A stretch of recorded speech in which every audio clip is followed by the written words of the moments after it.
Hi, folks. With Tacitus today, your pushback channel, and thank you for joining this radio live stream.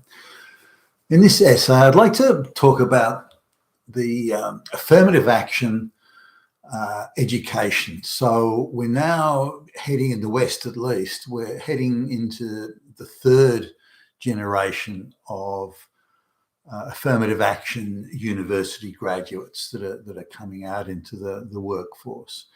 Now, just to sort of put some perspective on this, there are now 15 to 16 times, so 15 to 16 times more college graduates out in the workforce, the Western workforce, than there were 50 years ago. So that's the explosion of people who are running around with degrees. Now, it's all down to affirmative action, because there used to be an absolutely independent standard. You simply passed or you failed the exam, and the people who did the best in the exams, came to the top. They're the ones that went into university, and they're the ones that became, the doctors, the lawyers, and indeed the future generations of academics. Now that all changed with affirmative action. What happened, and just when I was sort of finishing in Australia, at least when I was sort of completing senior high school, was that last year was the first year where they started instituting gender affirmative action programs. So they decided that 50% of all the subjects in the university admission exams, 50% of them, girls had to come first. So they were designated as equity outcomes, affirmative action, equity outcomes. So that was, and it really sort of grew from strength to strength in affirmative action terms from there. So that no exams, no outcomes are determined without the affirmative action social engineering, dead hand of affirmative action social engineering coming along and interfering with what would have been natural, organic outcomes. Now, there are certain reasons for that. People say, well, these people come from a disadvantaged background or whatever, and therefore they should get a bit of a leg up there. And I do have some sympathy with that, by the way, particularly where finance is concerned, where you might get a particularly bright kid who comes from a poorer family, and I believe that scholarships should be available for children like that to help them get through their education. I believe very firmly in that.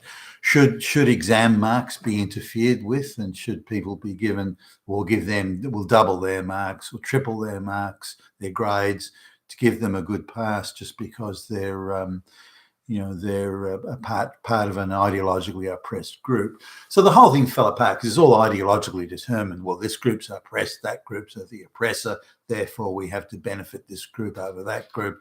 And indeed, we have to penalise this group in order to benefit that group. And so it fell down. So what you've got in affirmative action is people that you may get the odd one or two that would have done all right, but typically you're passing through people who wouldn't have made it on their own merits, regardless of what other, other assistance or help they may have been given.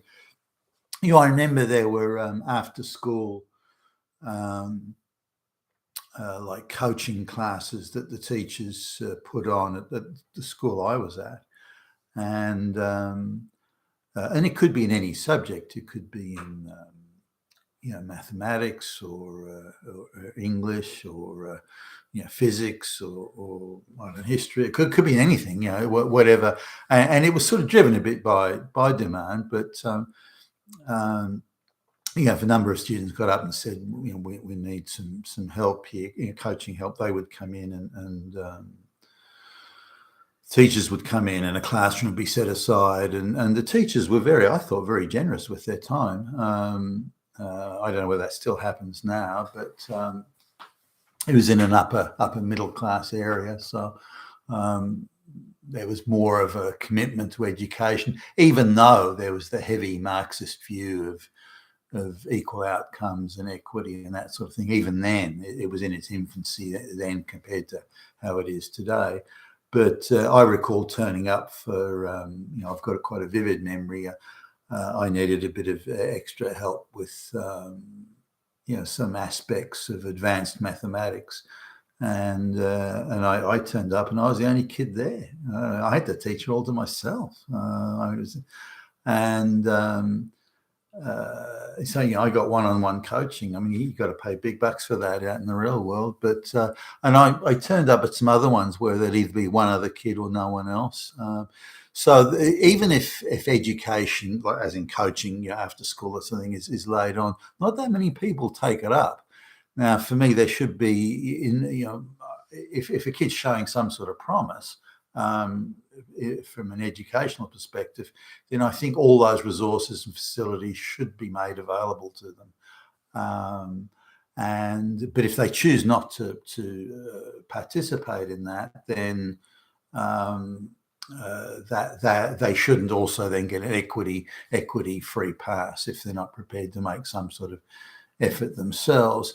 Now, there was I was talking about the same subject with I think it was an educational organizer of some sort in Philadelphia in the United States some years ago. And he was saying, well, this is in terms of the black inner city ghetto kids. He's saying, well, look, the mother, they live with a mother.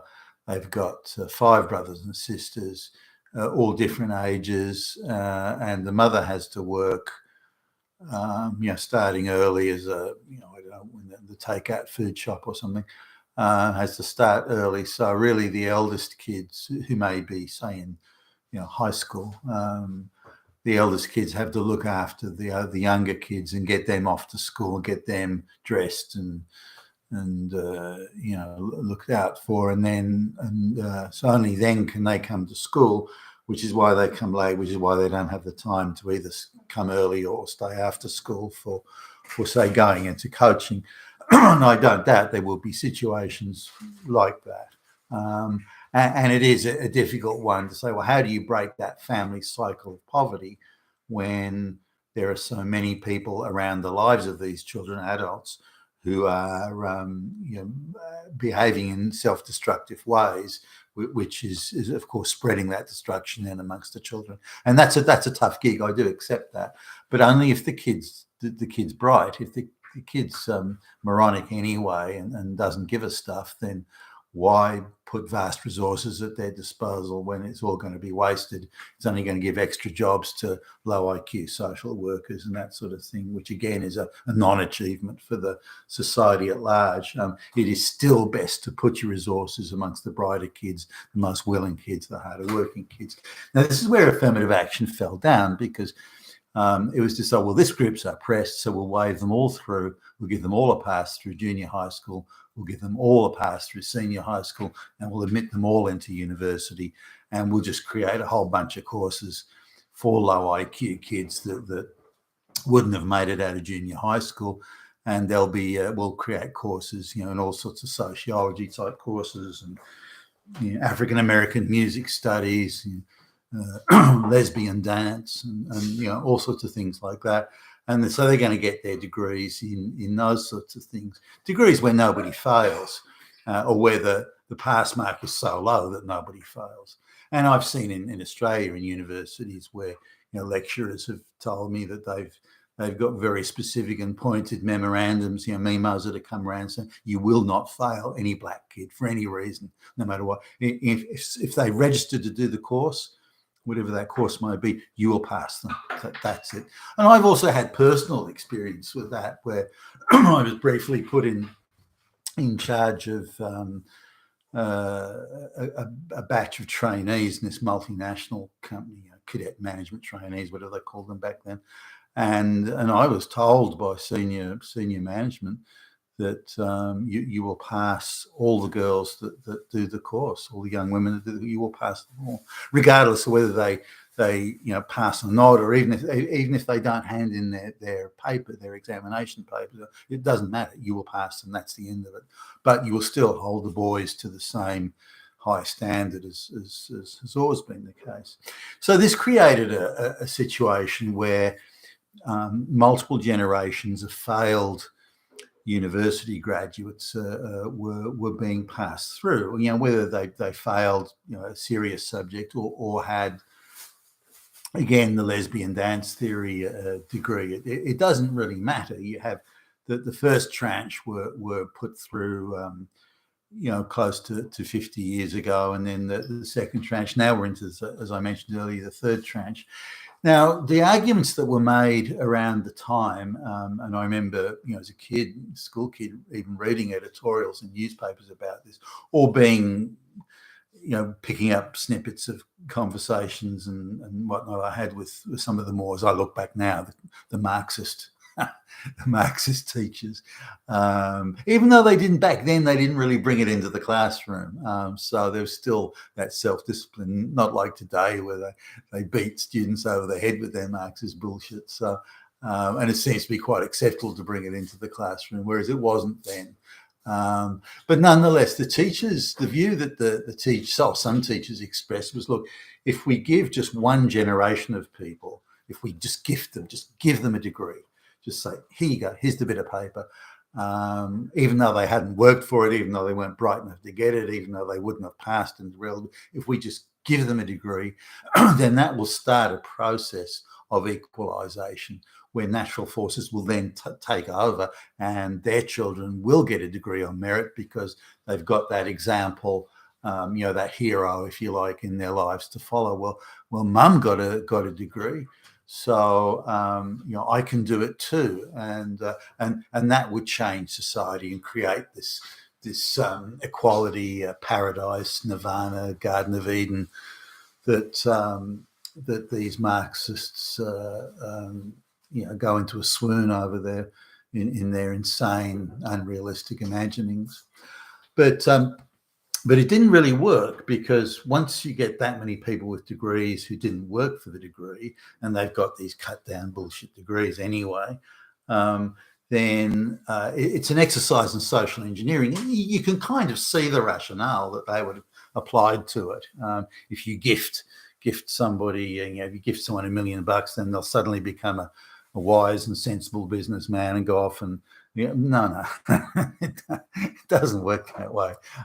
So they've given degrees to all these low IQ people that wouldn't have even made it out of junior high school, and then these people with their low IQ degrees, because they never worked for it, never had to work for it, never had to sweat for it, then they have children, or when they have children, if they have children, they have this, now they've acquired this view of entitlement of, well, you gifted me a degree and I was a dumb fuck, so you gifted me a degree for some bullshit course, so why can't my daughter also be gifted a degree? Why not? Why can't, that's going to create social equity.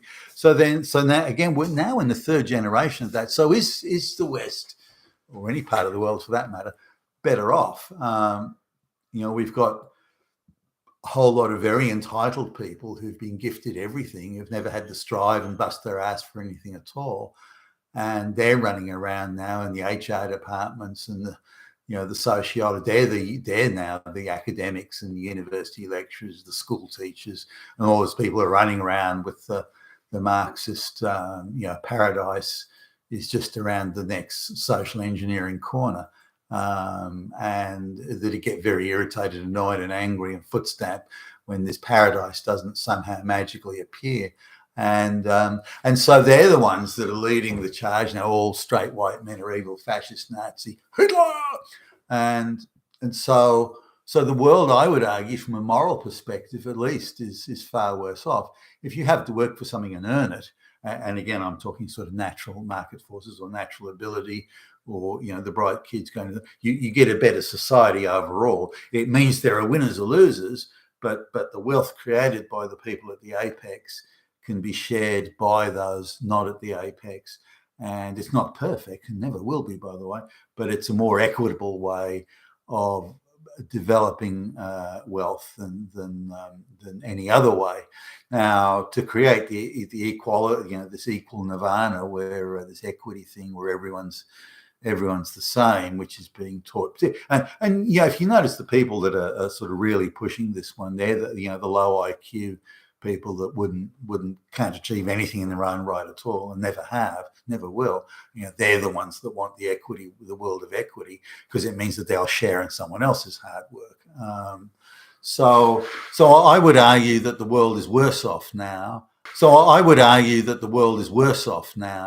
That standards in every respect have declined, and that very, very mediocre people are being gifted jobs now. Because if you gift me a high school pass, if you gift me a degree, why can't you gift me a well-paying, prestigious job? I mean, I'm entitled to that just as much as I'm entitled to the affirmative action degree, just as much as so the affirmative action concept is now spread everywhere in everything.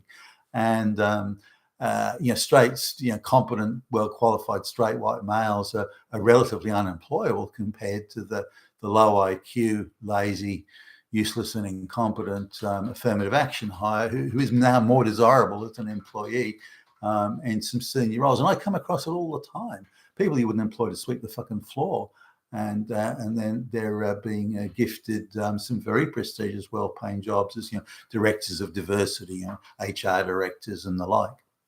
So my view is the world is worse off as a result of these affirmative action degrees. But let me know your thoughts down below.